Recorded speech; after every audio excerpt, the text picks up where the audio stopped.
একটা মেয়ে আমাকে বললো আই লাভ ইউ হুজুর, আমি বললাম যে আই এম সরি। সে বললো আমি ফাঁসি দিতে পারবো, আমার কি?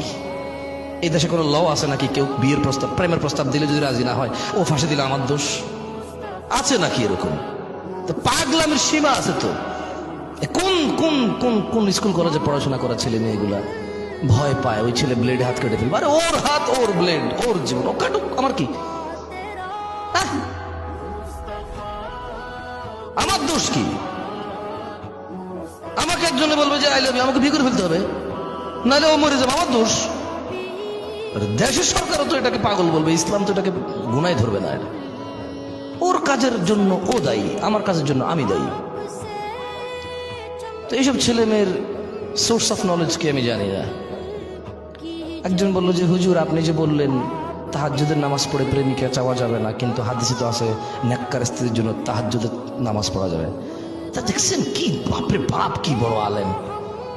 তাহাজ্জুদের নামাজ পড়ে আমি বলবো যে ইয়া আল্লাহ আপনি আমাকে এমন স্ত্রী সন্তান দান করুন যা দেখে আমার চোখ জোড়াবে, এটা হলো এটা। আর সে বলছে ইয়া আল্লাহ জরিনাকেই আমাকে দাও। তুই জরিনাকে চিনোস কেমনে? তোর যে ইসলাম তোরে শিখাইছে যে তাহাজ্জুদ পড়ে দোয়া করলে নেককার স্ত্রী পাওয়া যায়, ওই ইসলামকে তোর জরিনারে শিখাইছে, চিনাইছে? ওই ইসলাম তোর চকিনা চিনাইছে? ওই ইসলাম জানলে তো জরিনা চকিনা চিনারই কথা না। বুঝে দিতে পারে নাই। ইসলাম আমাকে শিখাইছে যদি আমি তাহাজ্জুদ পড়ি নেককার স্ত্রী পাবো দোয়া করলে। এই ইসলামই আমাকে এমন প্রটোকল দিছে, কুল্লিল মুমিনিন, হে মুহাম্মদ সাল্লাল্লাহু আলাইহি ওয়াসাল্লাম মুমিন পুরুষকে বলেন ইয়াগুদ্দু আবসারহুম, এ জাতের চোখ নিম্নগামী করে, ওয়া ইয়াহফাযু ফুরুজাহুম, এবং তার লজ্জাস্থান হেফাজত করে। তো আমার চোখটা নিজে জরিনা কিরকম আমি তো চিনি না, তা আমি কেমনে তাহাজ্জুদে পড়বো কল্পনা করে জরিনার ইয়া আল্লাহ এই মাইয়াটাই আমার লাগবে? তো দুয়ার মধ্যে পার্থক্য আছে না তাইলে? একটা হচ্ছে নেককার স্ত্রী চাইলাম, আর একটা হলো ওরেই চাইলাম।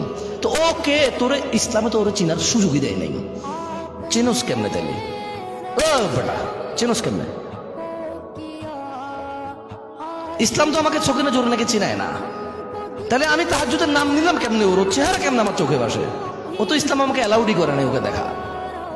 মানে ইসলামের যেটা নিষেধ করেছে ওটা আমি দেখবো, দেখে কোনটা দিবে সুযোগ আছে ওইটার জন্য যাবো, এভাবে হয় নাকি?